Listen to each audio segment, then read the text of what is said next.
Hello, this is Mindy from the Weekend Gardener, and today I'd like to talk to you about pruning rhododendrons. Now, there's a couple of different types of pruning techniques that you will need to do with the rhododendron to keep it looking its best. The technique I'm going to talk to you about today is how to rejuvenate a rhododendron. Now, when you are doing a rejuvenation pruning, what you're doing is you're encouraging new growth instead of laggy growth.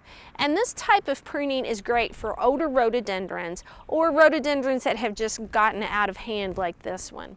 Now, what do I mean by laggy growth? Laggy growth is where you have a bunch of leaves on the end of stems and you really don't have much underneath.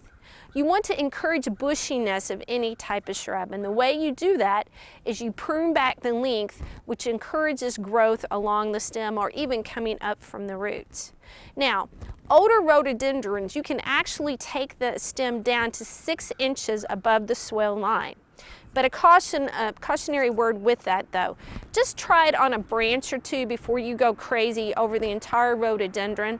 Some older rhododendrons really don't take kindly to that drastic of pruning, so just try it on a few branches before you just go crazy with it.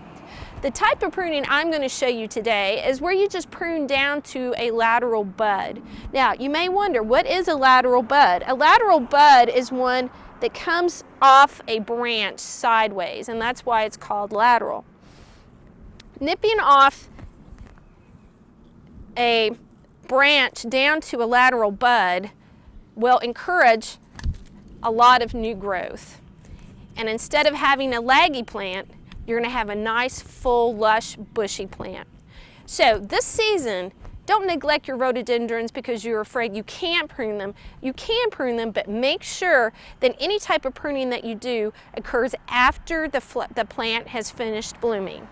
So until we meet in the garden again, this has been Mindy from the Weekend Gardener.